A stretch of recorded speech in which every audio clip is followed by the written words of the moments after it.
Thank you very much. The Honorable Ndindi Nyoro, Member for Kiharu.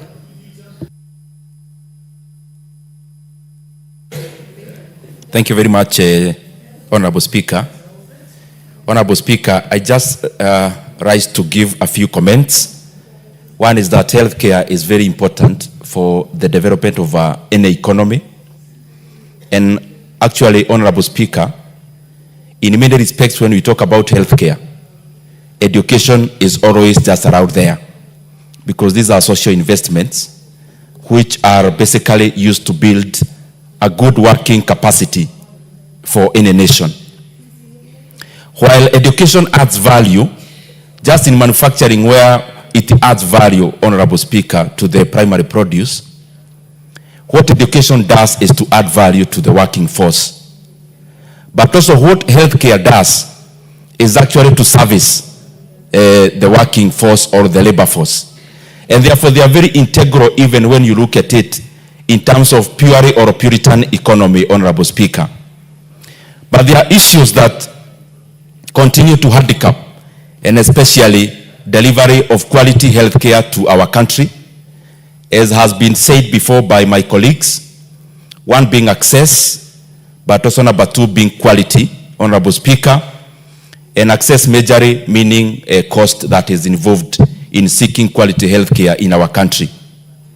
And Honorable Speaker, the other thing that is critical for us to keep thinking about is that when we appropriate money, we are basically showing the signs on the kind of service we want delivered in the country.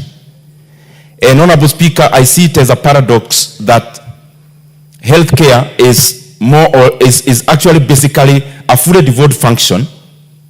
But when you look at the appropriation of the money that we give to our counties vis-a-vis the money that remains in the national government, Honorable Speaker, that leaves a lot to be desired.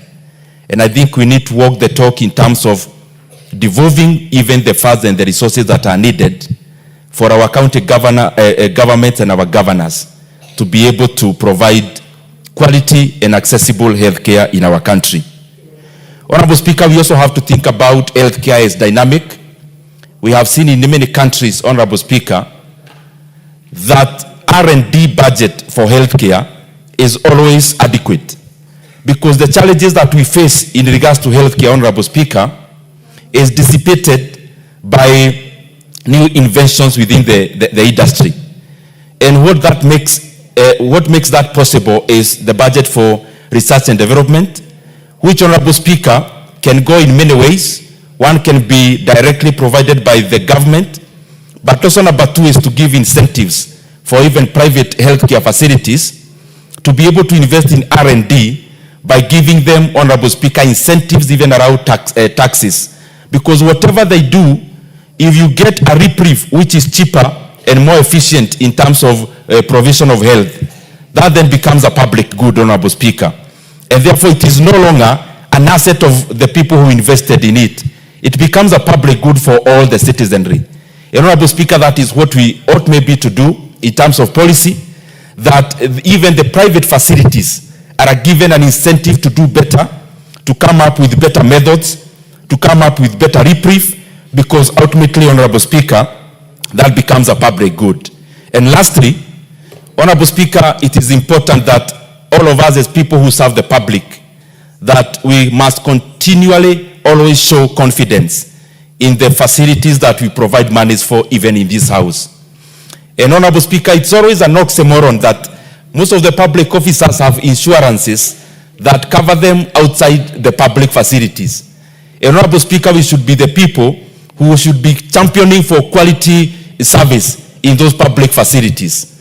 It is important, Honorable Speaker, that all public facilities, and especially those who are covered using government resources, that we show confidence in public health facilities by seeking services there, Honorable Speaker, when they are needed. Because it is in that line, Honorable Speaker, that we are able to see the challenges that happens in the public facilities, so that as we legislate, as we provide resources, we are doing it from the point of knowledge.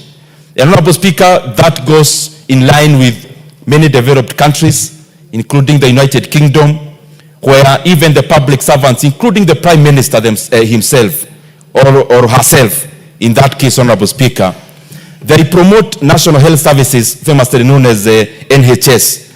Because when you provide the best quality service there, Honorable Speaker, and you are the one leading the population, then the best way to show confidence is when you need those services, Honorable Speaker, then you seek them from the point where you lead. And since you lead the public, then public facility ought to be given a dab of confidence by channeling all the health officers, Honorable Speaker, to be able to seek services in the public facilities. Otherwise, Honorable Speaker, I thank you for the opportunity and I submit. Thank you. The Honorable Karoli Omondi, member for Suba North. Suba Kusini, Suba South. Thank you very much, Madam Speaker. Let me just take it again for record. Okay. The member for Suba South. Thank you very much, Madam Speaker. I rise to contribute to this motion, not fully in support, but partially in support. I've looked at the motion carefully and I've picked 3 issues that I think require debate. One is the concern that the public healthcare services lack adequate funds to guarantee quality healthcare services. That is very true, Honorable Speaker. I think we have subjected our health sector to chronic shortage of adequate funding over the years.